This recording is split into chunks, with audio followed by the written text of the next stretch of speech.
I spent $19,000 on my son's wedding. I paid for every single cent of that party. And in the middle of the reception, he took the microphone and said, "I want to thank my real mother," pointing to my son's mother-in-law. I sat in silence while everyone stared at me. Then I did something he will never forget. I am Stephanie. I am 70 years old, and for 45 of those years, I was the only mother Ethan ever knew. I adopted him when he was 5 years old, after his biological parents died in an accident.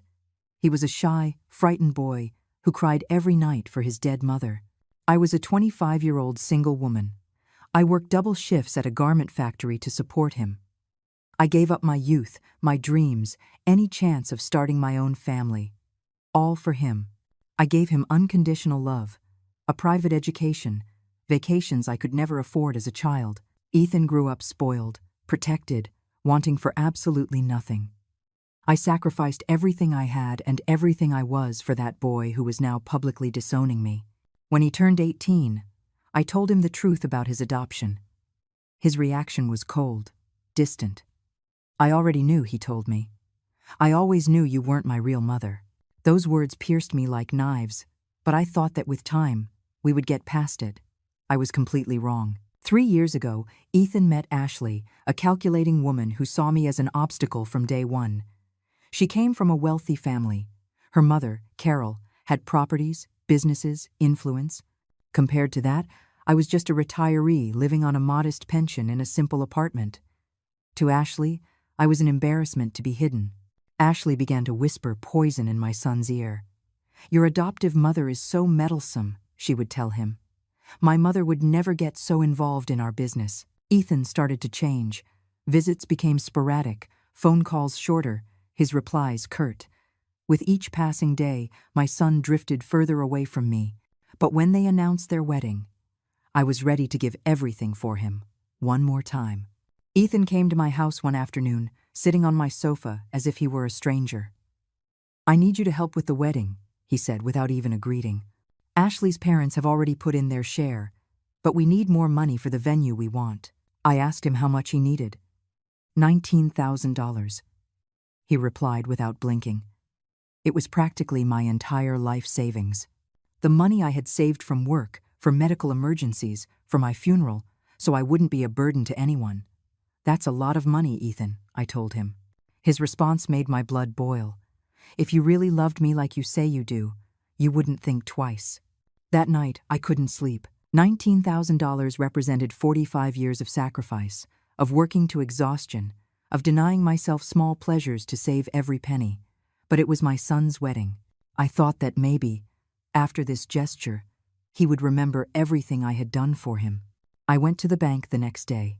I withdrew every cent of my savings. I handed the check to Ethan without conditions, without reproaches. He took it as if it were the most natural thing in the world, as if I owed it to him and so much more. He didn't even thank me. He just said, "Ashley is going to be happy." The following months were a hell of preparations, where I was treated like just another employee. Ashley decided everything, the menu, the flowers, the music, even where I was allowed to sit. "It's my wedding, not yours," she would tell me every time I tried to offer an opinion. Ethan remained silent, letting his fiancée humiliate me time and time again. One day, I tried to suggest we invite my few friends from the factory. Ashley looked at me with contempt and said, "We don't want this wedding to look ordinary." Ethan nodded. My friends, the women who had stood by me for decades, weren't good enough for the wedding I was paying for. The day of the wedding, I arrived at the venue early. I wore a coral dress I had bought especially for the occasion. I wanted to look dignified for my son. But when Ethan saw me, his first reaction was disgust. "Don't you have something more discreet?" he asked me. "I don't want you drawing attention," as if my very presence was an annoyance. The ceremony was beautiful. I cried with emotion, watching my little boy become a man, starting his own family. Despite everything, he was still my son, the little one I had once comforted in my arms. I thought that maybe, after the wedding, things would get better between us. How naive I was. Then came the time for the thank you speeches at the reception. Ethan took the microphone, smiled at all the guests, and said the words that shattered me. "I want to thank my real mother, Carol, for welcoming me into her family with so much love. And he pointed to my son's mother-in-law while everyone applauded. There, sitting at that table, in my coral dress with my broken heart, I made the most important decision of my life. That night, Ethan would learn what it meant to lose everything. I remained seated at that table, smiling as if nothing had happened. But inside, something had broken forever. The guests looked at me with pity. Some whispered among themselves. Carol, the mother-in-law, approached me with a fake smile. "Stephanie, what a lovely ceremony," she said in a syrupy voice. "Thank you for everything you did for Ethan when he was little. We'll take it from here." Those words were like a slap in the face. When he was little. As if my role had ended decades ago. As if 45 years of motherhood meant absolutely nothing. Carol kept talking. "Ashley told me you sacrificed a lot for Ethan, but you don't have to worry anymore. He's in good hands now." I nodded politely, but every word was a dagger. This woman, who had just appeared in my son's life a mere 3 years ago, believed she had the right to relegate me to the past. Ethan approached our table, beaming with happiness. "Wasn't my speech moving?" he asked. Carol hugged him. "It was beautiful, son. You moved us all. Son."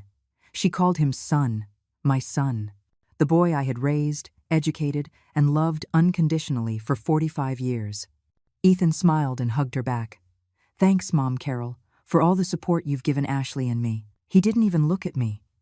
It was as if I were invisible at my own table. Ashley came running over in her pink dress. Did you see? Did you see what Ethan said? I'm so happy." She hung on her new husband's arm. "Sweetheart, my mom is planning a surprise honeymoon for us. 3 weeks in Europe, can you believe it?" Ethan kissed her passionately. "Your mom is incredible, always thinking of us." And there I was, the woman who had paid $19,000 for this wedding, watching them celebrate someone else's gifts. Carol had properties, thriving businesses, important connections. I just had an empty bank account and a shattered heart. The party continued. Ethan and Ashley danced their first dance as husband and wife. Carol recorded them on her phone, emotional like a proud grandmother. I remained seated, watching my son live the most important day of his life without even acknowledging my presence. Around midnight, I decided to leave. I went over to Ethan to say goodbye. "I'm leaving, son. It was a beautiful wedding." He barely looked up from his conversation with Ashley's friends. "Oh yeah, thanks for coming." As if I were just any other guest. As if I hadn't financed every detail of the celebration. Ashley intercepted me on my way to the exit. "Stephanie, before you go, I wanted to ask you a favor." My heart filled with hope. Maybe she wanted to thank me. Maybe she wanted to acknowledge my sacrifice. "Ethan and I are planning to buy a house after the honeymoon. Something big, with a yard, in an exclusive neighborhood. We know you have some more savings put away." I froze. "Ashley, I just spent all my savings on this wedding." She smiled condescendingly. "Come on, Stephanie. A woman your age doesn't need that much money. Besides, it would be an investment in your son's future. Think about it." And she walked away, leaving me speechless. I left the hall with my legs trembling. The valet brought me my car, a small 15-year-old sedan that contrasted shamefully with the luxury vehicles of the other guests. As I drove back to my apartment, the tears began to fall. 45 years of unconditional love, summed up in one night of public humiliation. I got home and sat on my sofa, still in the coral dress. I looked around my modest apartment. The photos of Ethan on the walls, from age 5 to his college graduation. His room, which I had kept untouched for years, hoping he would come to visit. The birthday gifts he never used but that I kept lovingly. It all seemed like a mockery now. I had lived for that boy.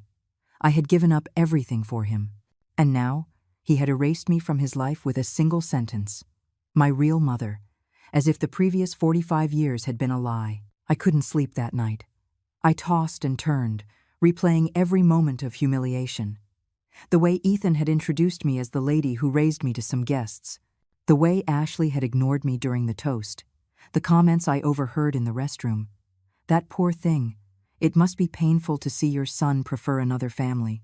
The next day, Ethan called me from the airport. Just wanted to let you know we're leaving for our honeymoon. His voice was impatient, as if calling me was an obligation.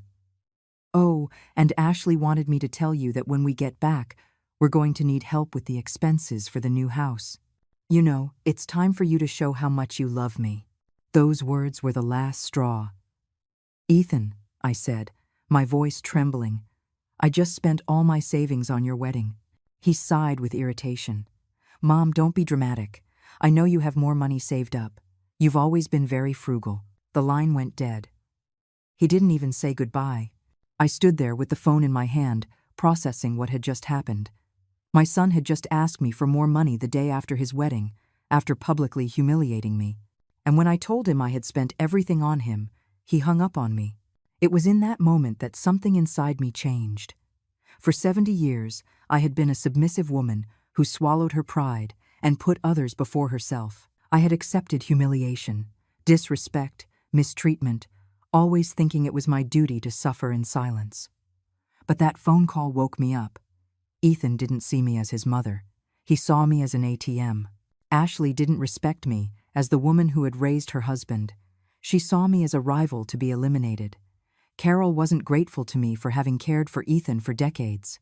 She saw me as a nuisance from the past.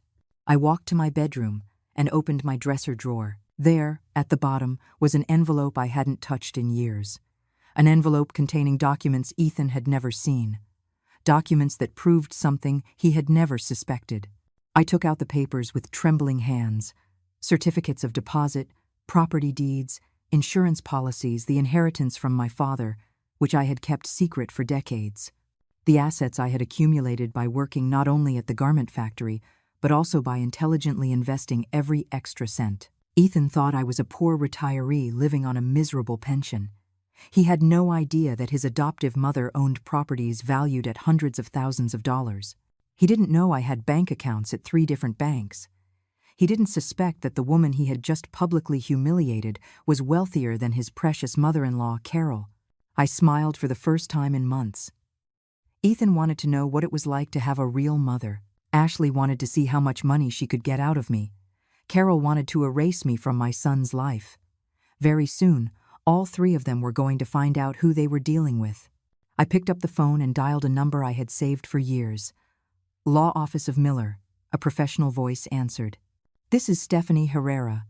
I need to speak with Mr. Miller urgently. It's about a family inheritance. Mr. Miller saw me in his office 3 days later. He was an elegant man in his 50s with whom I had worked years ago when my father died. Mrs. Herrera, he said, shaking my hand. It's been a long time. How can I help you? I sat across from his mahogany desk and took a deep breath. I want you to review all of my assets, Mr. Miller. Properties, bank accounts, investments, everything I inherited from my father and everything I've accumulated over the years. Mr. Miller opened a thick folder. Of course, I remember your father was a very forward-thinking man. Let me review the updated documents. While he read, I remembered how I had come to have this hidden fortune. My father had been a hard-working immigrant who bought cheap land on the outskirts of the city when I was a child. Someday this will be worth gold, he used to tell me. He was right. That land was now in the heart of the financial district. Impressive, Mr. Miller murmured. You have 4 commercial properties, 2 luxury rental apartments, and investment accounts with a total value of... He paused and looked at me over his glasses. $840,000, Mrs. Herrera. The figure hit me, even though I already knew it. $840,000. While Ethan had humiliated me over $19,000, I had nearly $1 million that he knew nothing about. Mr. Miller, I said with a firm voice, I want to make some changes to my will. For the next 2 hours, we went over every detail. Mr. Miller took notes as I explained my new decisions. I want my son, Ethan, to be removed as the beneficiary of all my assets. In his place, I want to create a charitable foundation for single mothers who adopt children. The lawyer raised his eyebrows. Are you sure, Mrs. Herrera? That's a very drastic decision. Completely sure, I replied. My son made it very clear at his wedding that I am not his real mother. If that's the case, then he has no right to inherit anything from a stranger. Mr. Miller nodded and continued writing. I also want you to prepare an official letter addressed to Ethan, informing him of these changes. I left the lawyer's office feeling liberated for the first time in years. I had taken the first step toward reclaiming my dignity, but this was just the beginning. Ethan, Ashley, and Carol had completely underestimated me. They thought I was a helpless little old lady they could trample on. They were about to find out how wrong they were. That same afternoon, I went to visit one of my properties, a sleek office building in the city center. The manager, Mr. Evans, greeted me with surprise. "Mrs. Herrera, what an honor to see you here. Is there anything you need?" I explained that I wanted to see the apartment on the top floor, the penthouse that had been vacant for months. "It's a beautiful property," Mr. Evans explained as we went up in the elevator. 3 bedrooms, 2 bathrooms, terrace with a panoramic view. We've had it listed for rent, but we haven't found the right tenant. When we entered the apartment, it took my breath away. It was spectacular. Marble floors, enormous windows, a modern kitchen that looked like it was out of a magazine. "Mr. Evans," I said, "cancel the rental listing. I'm moving in." The man looked at me, confused. "Are you sure, Mrs. Herrera? This apartment rents for $3,000 a month. Your current apartment must cost a fraction of that." I smiled. "I'm completely sure. Prepare the lease." That night, I called a luxury moving company. "I want you to move all my belongings from my current apartment to the penthouse of the solarium building tomorrow," I told them, "and I want you to hire decorators to make the place impeccable." The cost of the service was more than I used to spend in 3 months, but I no longer cared. The next day, as the movers were packing my things, I received a call from Ethan. He had just returned from his honeymoon. "Mom, where are you?" "I went to your apartment and there are moving trucks outside." His voice was worried, but not for me, for his plans to ask me for more money. "I'm moving, Ethan," I replied calmly. "Moving? Where to? Why didn't you tell me anything?" I could hear Ashley in the background asking what was wrong. "I didn't think it was necessary to inform you. After all, as you made very clear at your wedding, I am not your real mother." There was an awkward silence. "Mom, don't be dramatic. You know I love you. It's just that, well, Carol has been like a second mother to me." Those words confirmed what I already knew. To Ethan, I was replaceable. "Ethan," I said, "if you need me, my new number is with Mr. Miller. He has all my updated information." "Mr. Miller? Why do you have a lawyer?" "Mom, you're scaring me." For the first time in months, I detected insecurity in his voice. "I'm just putting my affairs in order, son. At 70 years old, it's the responsible thing to do." I hung up before he could respond. That afternoon, I settled into my new home. The penthouse was a dream come true. From the terrace, I could see the entire city spread out at my feet. The decorators had done an excellent job. Elegant furniture, silk curtains, a kitchen equipped with state-of-the-art appliances. I poured myself a glass of French wine, a bottle that cost more than I used to spend on a week's worth of groceries, and sat in my new living room. For the first time in decades, I felt in control of my life. No more living and waiting for scraps of affection from Ethan. No more accepting humiliation from Ashley. No more being invisible to Carol. On the 3rd day in my new apartment, my phone rang. It was an unknown number. "Stephanie?" "This is Carol, Ashley's mom." Her voice had lost all the fake sweetness from the wedding. "I need to speak with you urgently." I smiled. It was starting. "Of course, Carol. How can I help you?" There was a pause.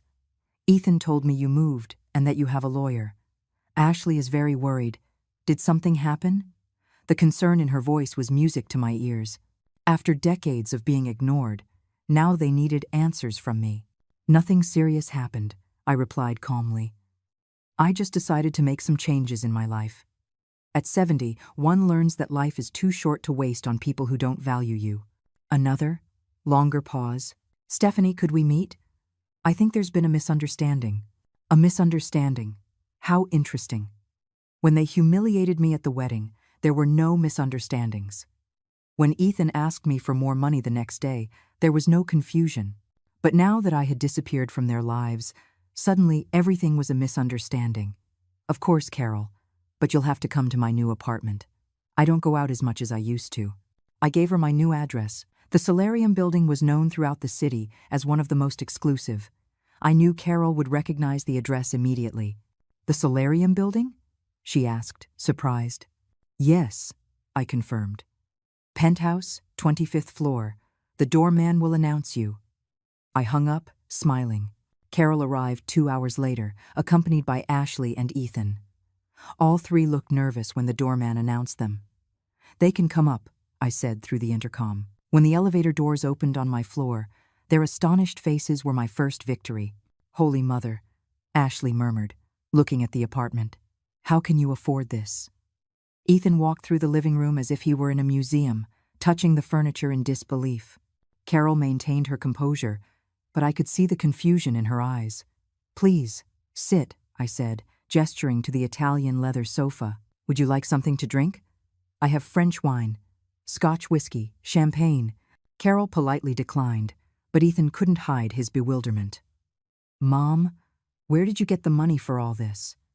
That question was exactly what I had been waiting for. I sat across from them, crossed my legs elegantly, and smiled. "My dear Ethan, there are many things about your adoptive mother that you never bothered to ask."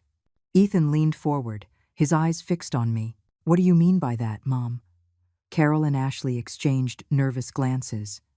I could see their minds working, trying to understand how a simple retiree could live in such luxury. "Well," I began slowly, savoring every second, "it turns out that my father, your adoptive grandfather, was a very intelligent man with investments. When he died, he left me a few properties." Ethan frowned. "Properties? You never told me anything about that." I smiled sweetly. "You never asked, dear. For 45 years, you focused on what I could give you immediately. You were never interested in knowing my history, my origins, my family." The truth of those words hit the air like a slap. Ashley shifted uncomfortably on the sofa. "But why did you live in that modest apartment if you had money?" Her voice had an accusatory tone, as if I had personally lied to her. "Because, my dear Ashley, I learned from a young age that money attracts the wrong kind of people. My father taught me to live with humility." Carol finally spoke. "Stephanie, I understand you might be upset about some comments at the wedding, but Ethan loves you very much. He just wanted to thank our family for welcoming him so warmly." Her voice was conciliatory, but fake. "Some comments?" I repeated, letting the phrase hang in the air. "Ethan stood in front of 200 guests and publicly declared that you are his real mother." That wasn't a comment, Carol. It was a declaration. Ethan turned pale. "Mom, I didn't mean to."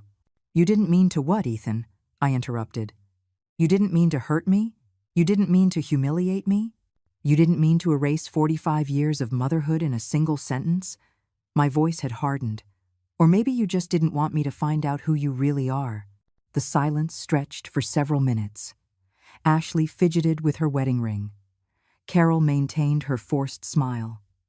Ethan looked at me as if seeing me for the first time. "Mom," he said finally, "I'm so sorry if I hurt you. It wasn't my intention. I was nervous, excited." "Ethan," I cut him off. "Let me tell you something about intentions. When you were 5 years old and cried every night, my intention was to comfort you. When I worked 2 jobs to pay for your private school, my intention was to give you the best opportunities. When I spent my savings on your wedding, my intention was to see you happy." I stood up and walked to the window, turning my back to them.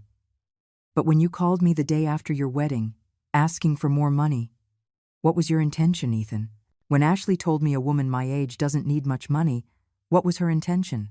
Ashley turned red. "I never said that." I turned slowly to face her. "Really? Because I have a very good memory. Your exact words were, 'A woman your age doesn't need that much money. It would be an investment in your son's future.'" The tension in the room was palpable. Carol tried to mediate. "Stephanie, I think we're all overreacting. We're family now. We should support each other." I smiled coldly. "Family? What an interesting word." Ethan made it very clear that his real family includes you, Carol. I'm just the lady who raised him. Ethan stood up abruptly. "Enough. This is ridiculous. You're acting like a spoiled child." His words echoed in the apartment like a gunshot. Carol looked at him reproachfully. Ethan, don't talk to your mother like that. But the damage was done. There it is, I said calmly. The real Ethan. The one who throws a tantrum when things don't go his way. I walked to my handbag and took out a folder. Since we're being honest, let me show you something. I opened the folder on the coffee table. They were photographs of my properties. This is the office building where I live now. I inherited it from my father.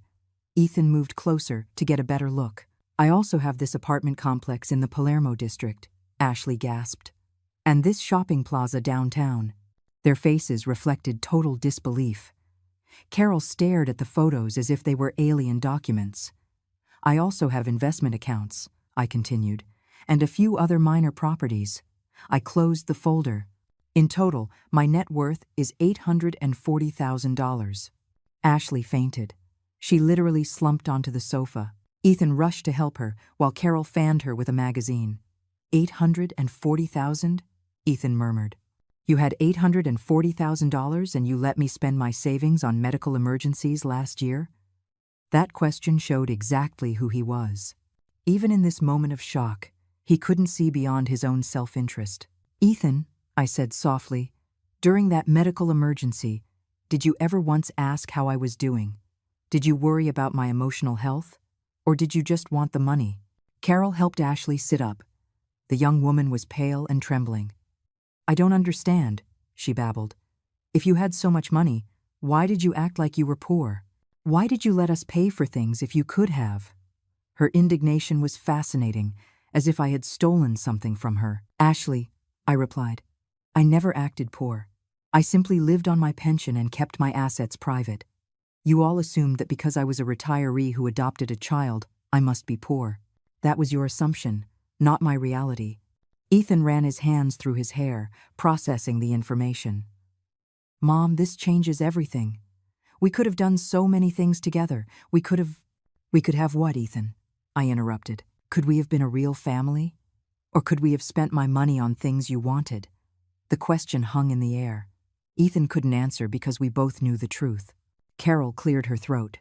Stephanie, I understand you're hurt, but now that we know the whole truth, we can start over. As a united family.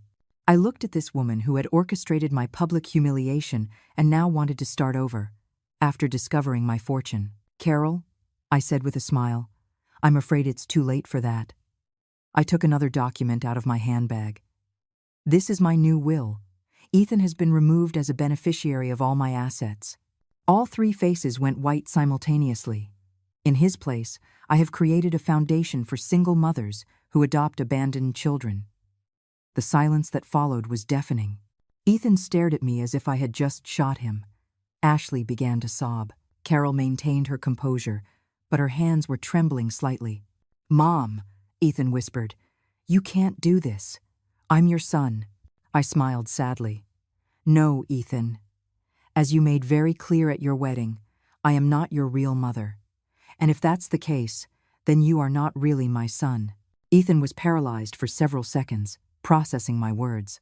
Then he exploded. This is insane. You can't disinherit me over one stupid comment. His voice had become high-pitched, desperate. I'm your son. I've loved you my whole life. You've loved me? I asked calmly. Ethan, tell me one time in the last 3 years that you called me just to see how I was. One time you visited without asking for money. One time you included me in your plans without me having to pay for something.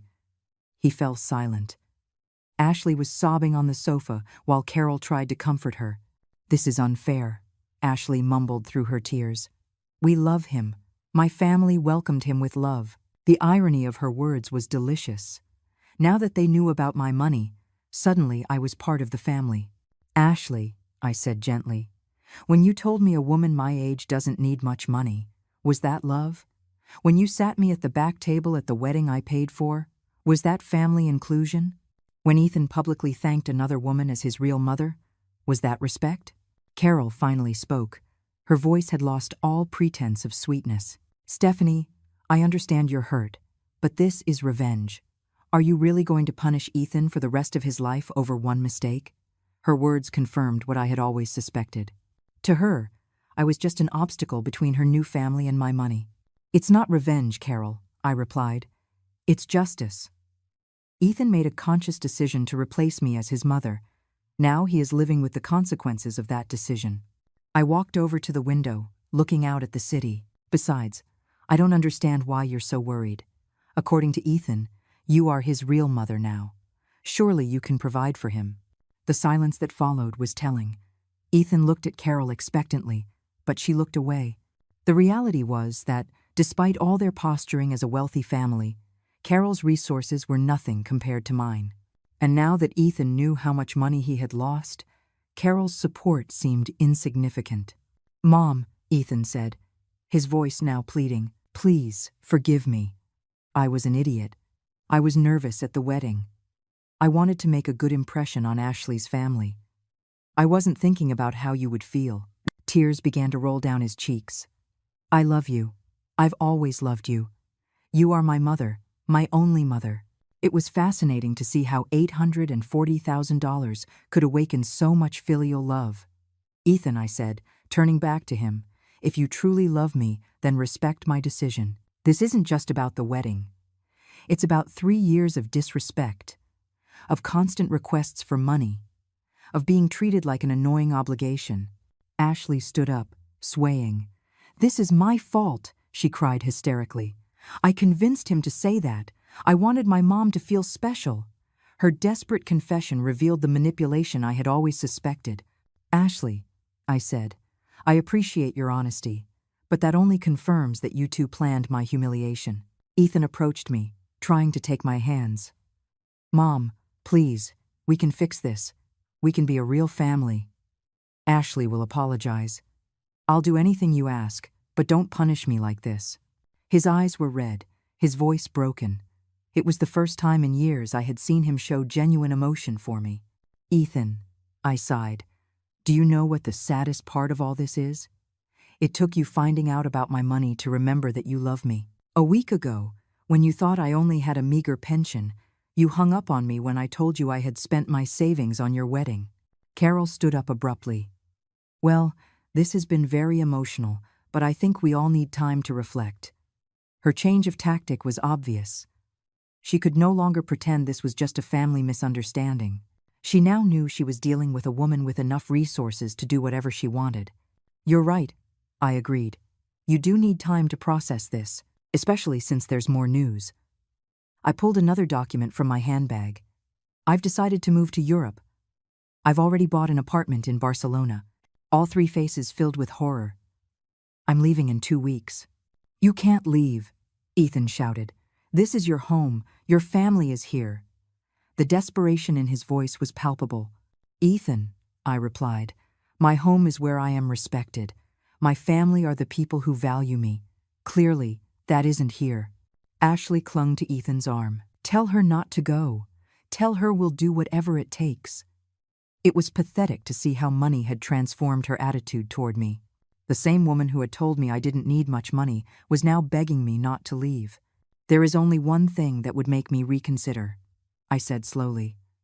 The 3 of them leaned forward, hopeful. I want Ethan to make a public apology, a video where he explains exactly what he did wrong at the wedding and why he's sorry, and I want him to post it on his social media. Ethan went pale. A public video? But that would be humiliating. The irony was perfect. He had publicly humiliated me. But now that it was his turn, suddenly humiliation was unacceptable. Exactly, I replied. Now you understand how I felt. Carol interjected quickly. That's reasonable. Ethan can make the video. But Ethan shook his head. I can't do that. My friends, my coworkers, everyone will see it. His pride was more important than our supposed filial love.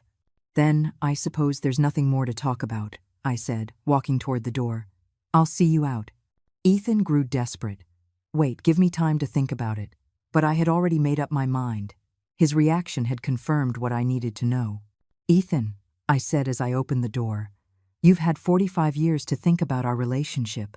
You've had 3 years to treat me with respect. You've had 3 weeks since the wedding to genuinely apologize. You don't need more time. You need better priorities. The 3 of them left the apartment in silence. From my window, I watched them get into a taxi. Ethan was looking up at my floor with a desperate expression. Ashley was crying on Carol's shoulder. It was a pathetic sight, but I felt no pity for them.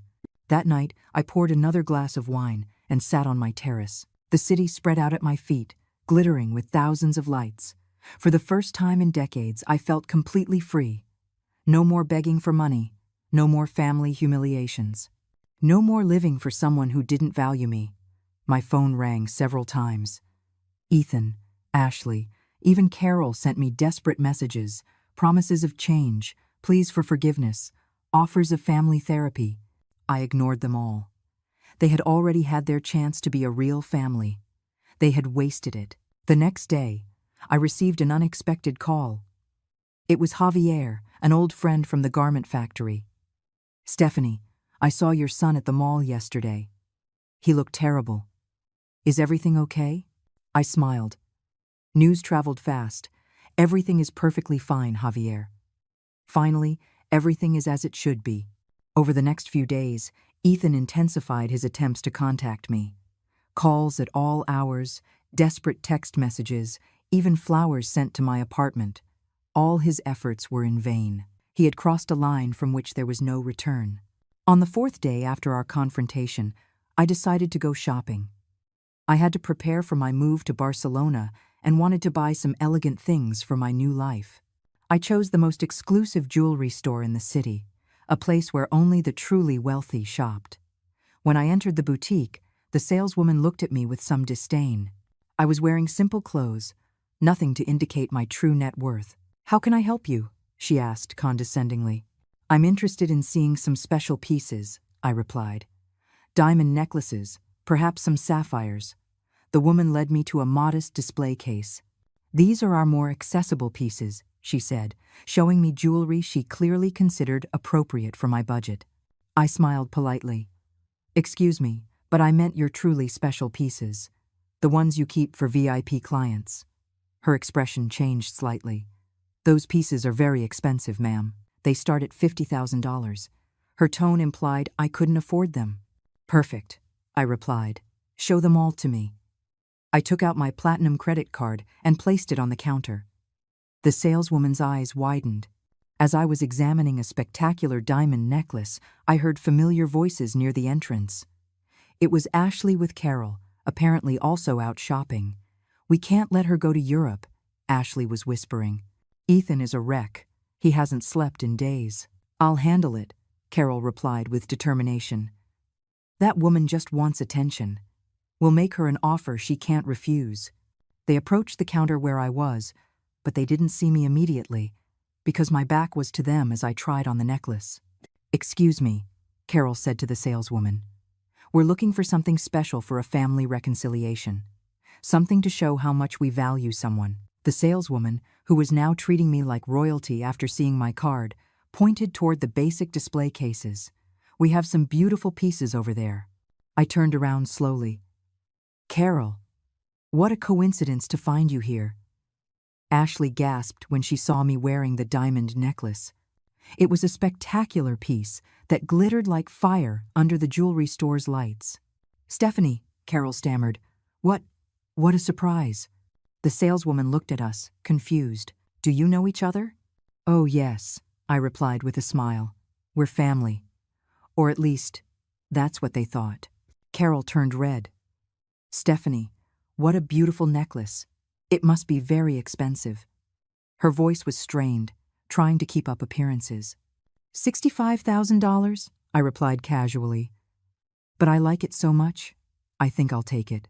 Ashley swayed on her feet. 65,000? On a necklace?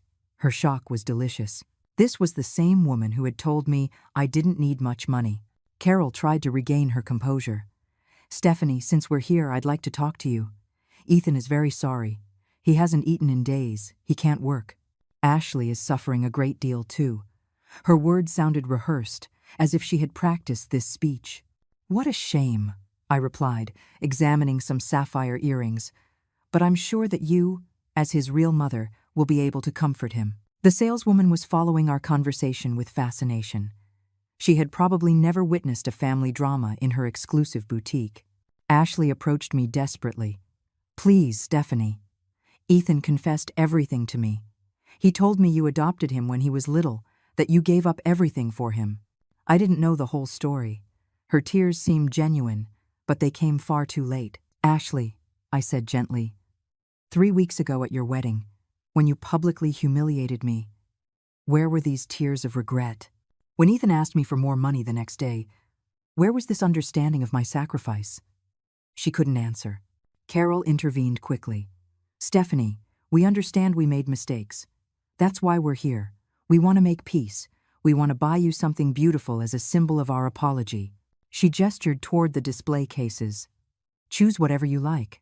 We'll pay. The irony was exquisite. They were offering to buy me a gift with my own money, indirectly, since everything they had came from Ethan, and Ethan had lived off my resources for years. How generous, I murmured. But I've already chosen what I want. I pointed to the necklace I was wearing. $65,000? Carol whispered, her face losing its color. That's a lot of money. Her reaction revealed the truth about their supposed wealth. If they were really as affluent as they pretended, $65,000 wouldn't be that much. It's not much to me, I replied. In fact, I think I'll also take these earrings and this bracelet. The total came to $120,000. Ashley sat down in a chair, overwhelmed. Carol was trying to maintain her dignity, but the shock was evident. The saleswoman processed my purchase with professional efficiency.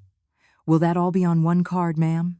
Yes, please. The sound of the machine processing the transaction filled the tense silence. Carol and Ashley stared at me as if I were an alien.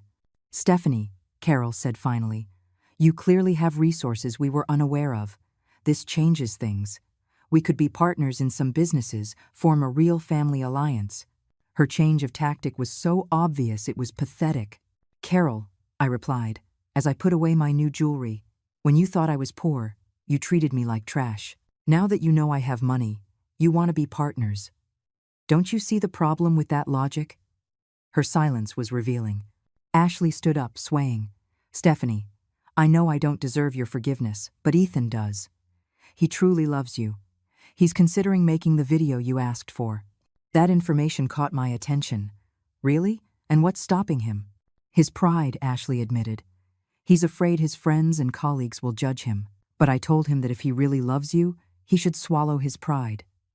For the first time, Ashley had said something sensible.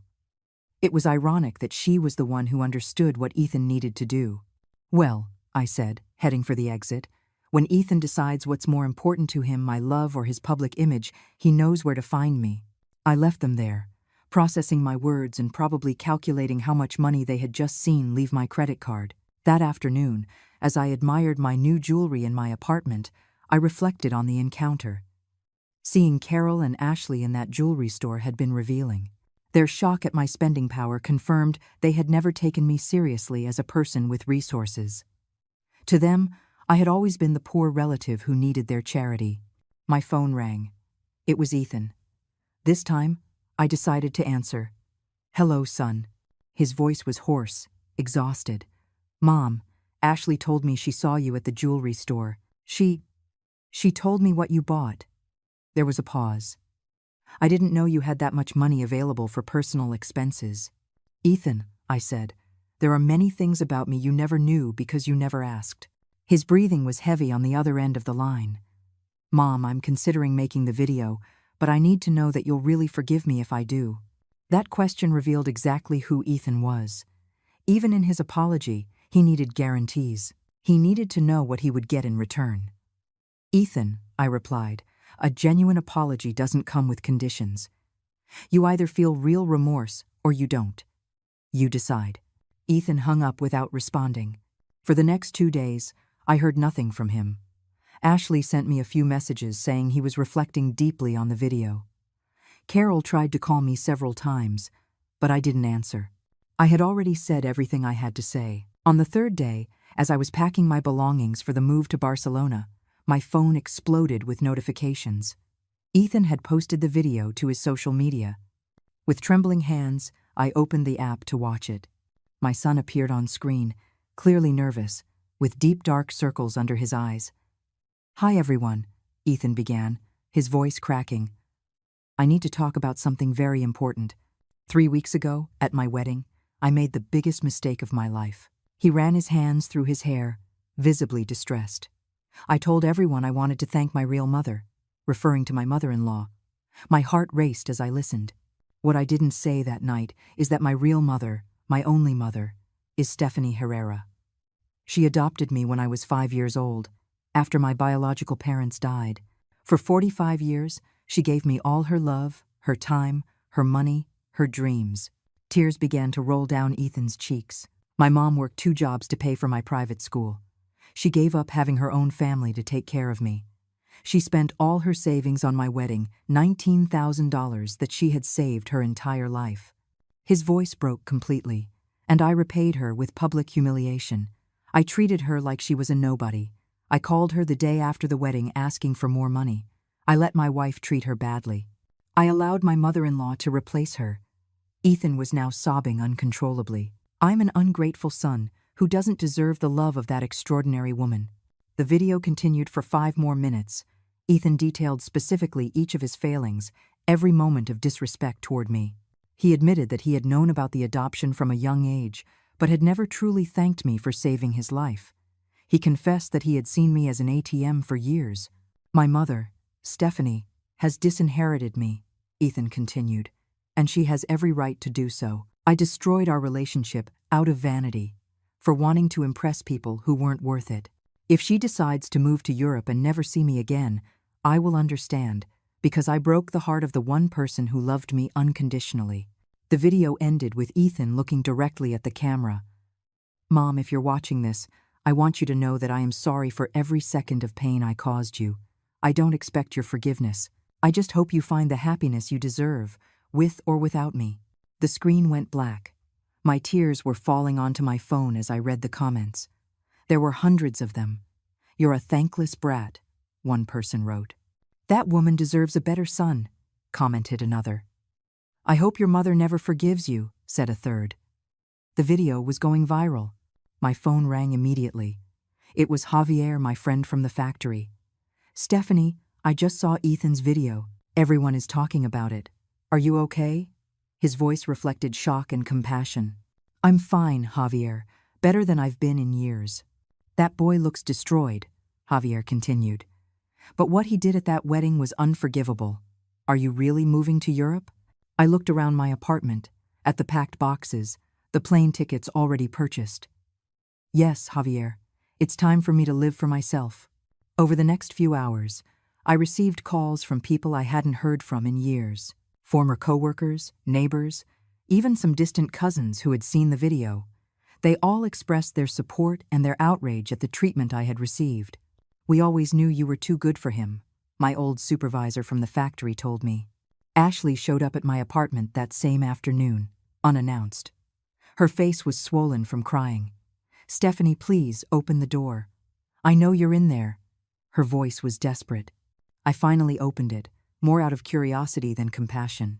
Ethan hasn't stopped crying since he posted the video, Ashley said, walking in uninvited. He's getting hundreds of hate messages. His coworkers are looking at him differently. Some clients have canceled meetings with him. Her description filled me with a satisfaction I didn't expect. And? I asked coldly. Am I supposed to care about that? Ashley collapsed onto my sofa. Stephanie, he did what you asked. He made the public video. He completely humiliated himself. Isn't that enough? Her question revealed how little she understood the situation. Ashley, I explained patiently, the video doesn't erase 45 years of ingratitude. It doesn't undo the humiliation of the wedding. It doesn't repair the emotional damage you both caused me for years. She looked at me as if I were being unreasonable. But he publicly apologized. He admitted his mistakes. Yes, I agreed. After he found out about my money, after he knew he was going to lose a multi-million-dollar inheritance, do you think he would have made that video if I were actually poor? The question left her speechless because we both knew the truth. Ashley tried a different tactic. Stephanie, I made mistakes too. I was young, immature. I let my mom influence my opinions about you. Her apology sounded rehearsed, desperate, but now I understand. You are an extraordinary woman, strong, independent. Ashley, I interrupted Hare. 3 weeks ago, you told me I didn't need much money. You sat me at the back table at the wedding I paid for. You allowed Ethan to publicly humiliate me. At what point, during those years, did you show me any respect? She couldn't answer. Besides, I continued, where is your husband now? Why didn't he come to apologize himself? Ashley looked down. He's ashamed. He says he can't face you after what he did. Her answer confirmed what I suspected. Ethan was still a coward. Stephanie, Ashley pleaded, give us a chance. We can be a real family. Ethan has learned his lesson. I have too. Even my mom says she was wrong about you. The mention of Carol made me laugh. Oh, so now Carol admits she was wrong? How convenient. Ashley stood up desperately. What can we do? What do you need to forgive us? Her question revealed she still didn't get it. She still thought this was a negotiation, that there was a price for my forgiveness. Ashley, I said, walking her to the door, some things don't have a price. Some wounds don't heal. Some relationships can't be repaired. But family love, she started to say. Family love, I interrupted, is built on mutual respect, not desperate pleas when an inheritance is discovered. I opened the door. Ethan had 45 years to show genuine family love. He chose contempt. Now he must live with that choice.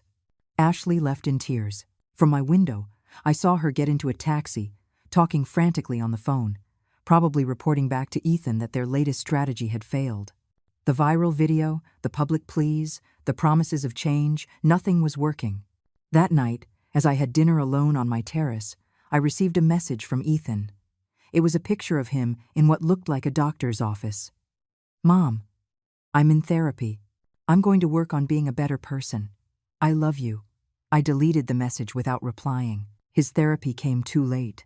His changes were reactive, not proactive. Everything he was doing now was out of fear of losing money, not out of genuine love for me. The difference was crucial, and Ethan had already shown his true priorities. My flight to Barcelona was scheduled for 5 days later. As I looked out at the city lights, I felt completely at peace with my decision. Ethan had chosen to replace me as a mother. Now, I was choosing to replace him as a son. The last few days before my departure passed in a blur of preparations and constant drama. Ethan's video had reached over 1 million views. The comments continued to pour in by the thousands, most of them supporting me and condemning my son's ingratitude.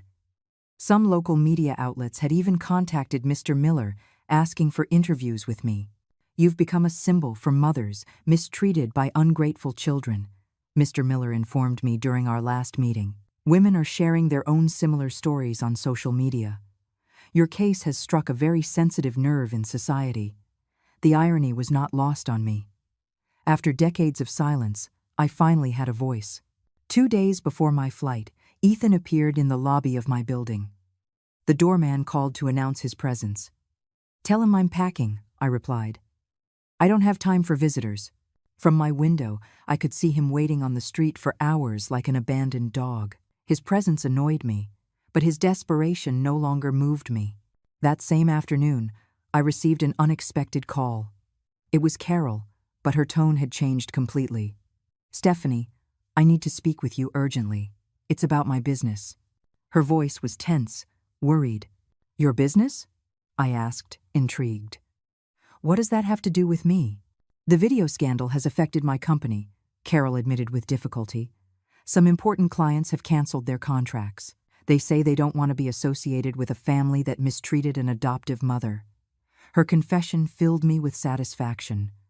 The consequences were spreading beyond Ethan. What a shame, I replied, without a hint of compassion. But I'm sure a successful businesswoman like yourself will find a way to recover. The sarcasm in my voice was evident. Stephanie, Carol pleaded, could you help me? A public statement saying you hold no ill will toward our family. You want me to lie publicly to save your business reputation? I interrupted. Carol, you orchestrated my humiliation at that wedding. You convinced Ethan that I was replaceable.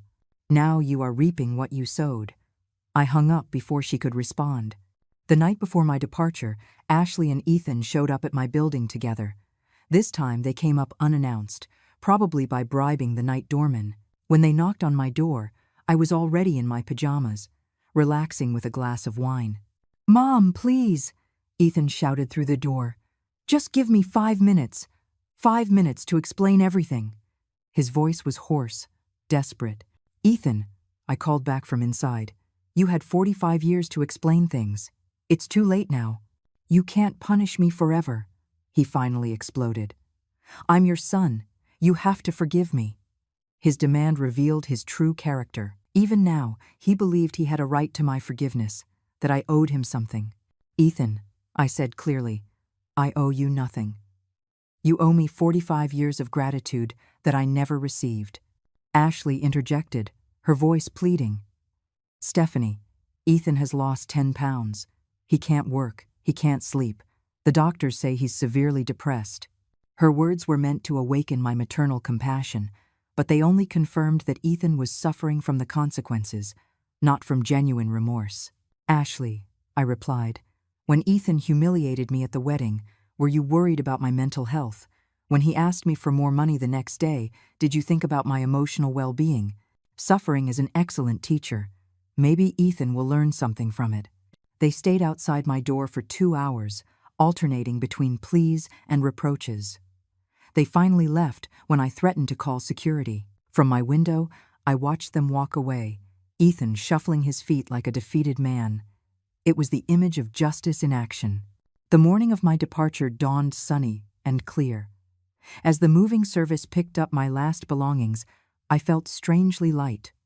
I had lived for 70 years, 45 of them completely dedicated to Ethan. Now, for the first time in decades, I would live only for myself. Mr. Miller arrived to say goodbye and give me the final documents. "Everything is in order, Stephanie. The charitable foundation is established, your properties are under professional management, and the new will is irrevocable."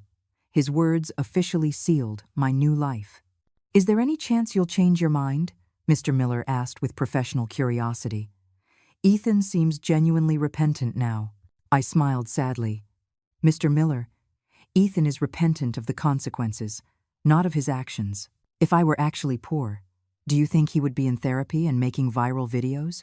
My flight was at 6 in the evening. At 3, while waiting for the taxi to the airport, my phone rang one last time. It was Ethan. This time I decided to answer, not out of compassion, but to definitively close this chapter. "Hello, Ethan." His breathing was heavy, ragged. "Mom," he whispered. "I know it's too late, but I need to tell you something before you go." I waited in silence. "I looked through my childhood photos last night. You're in all of them. Every birthday, every graduation, every important moment. You were always there, always smiling, always proud of me." His words were beautiful, but they came too late.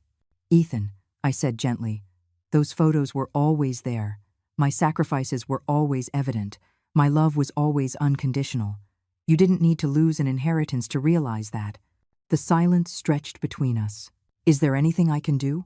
he finally asked, his voice cracking. "Any way to earn your forgiveness?" I closed my eyes, feeling the weight of 45 years of motherhood. "Ethan, forgiveness isn't earned, it's deserved.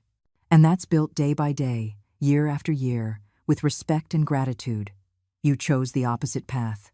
So this is forever," he murmured. "This is your final decision." His tone was a mix of desperation and acceptance. "Ethan," I said with a firm voice, "this isn't a decision, it's a consequence.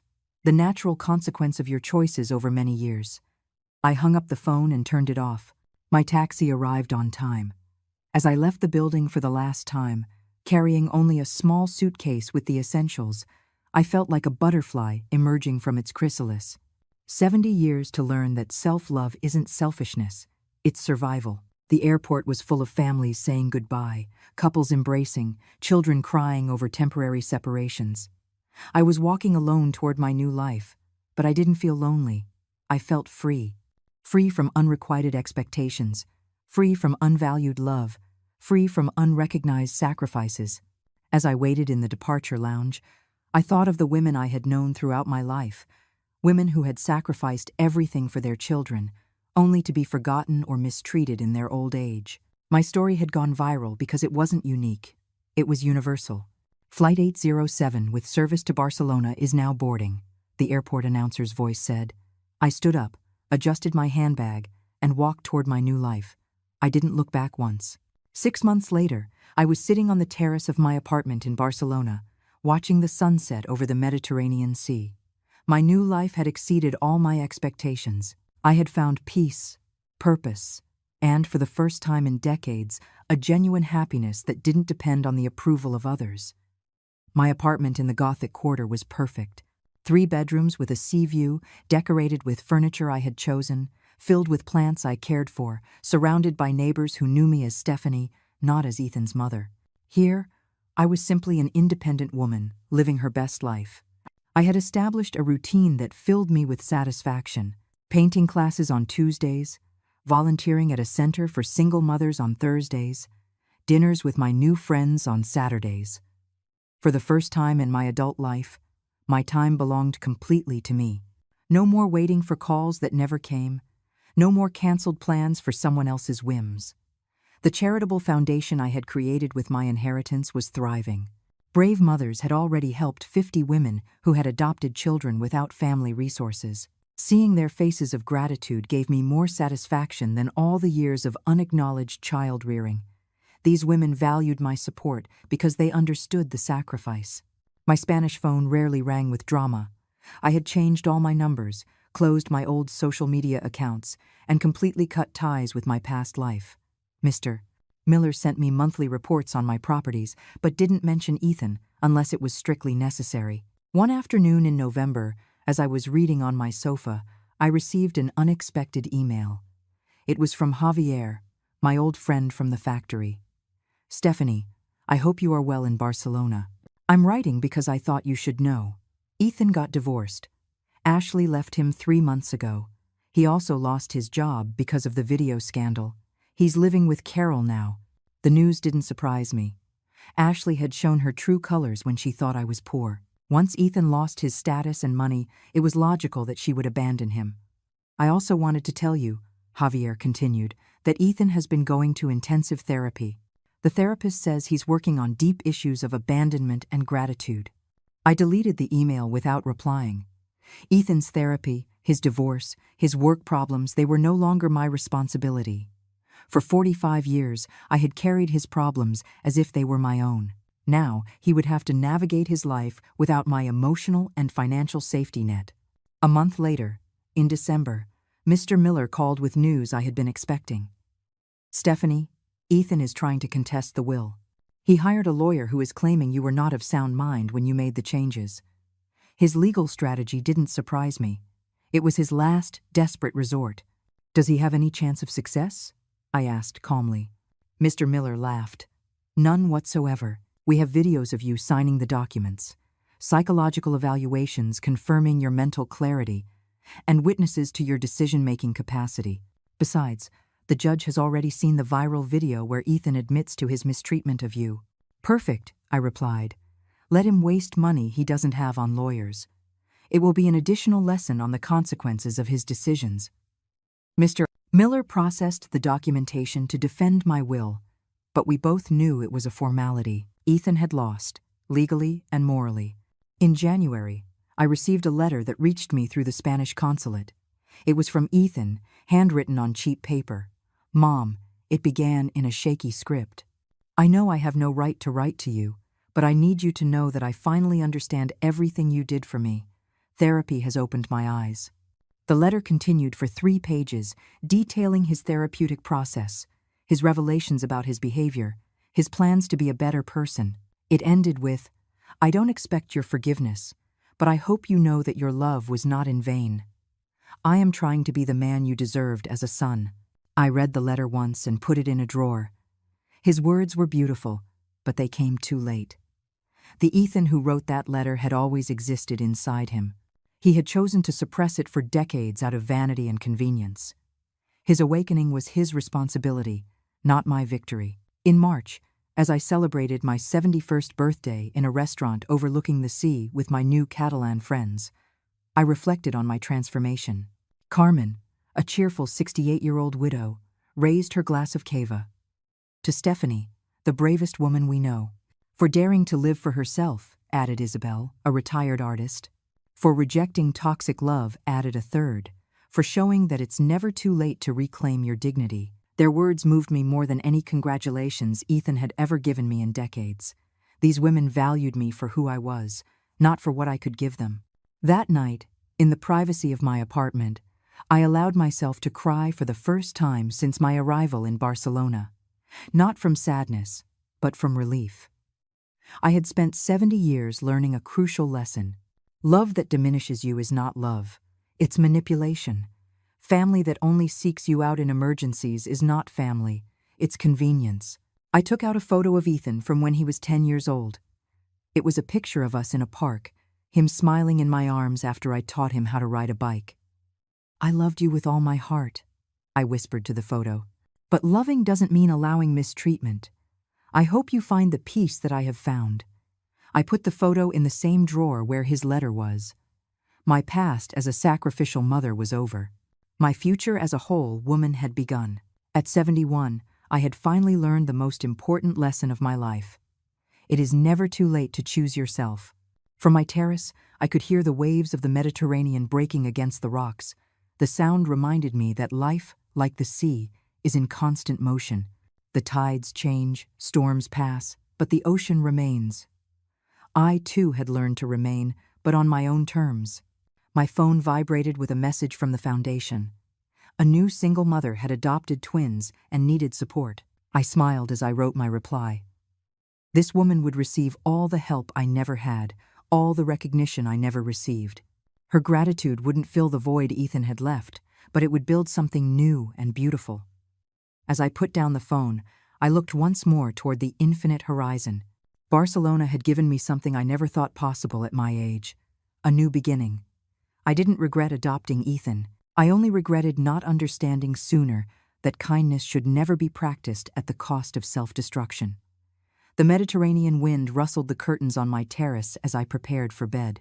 Tomorrow would be another day in my new life, full of possibilities that I would choose. For the first time in 71 years, the future belonged completely to me. And that, finally, was enough.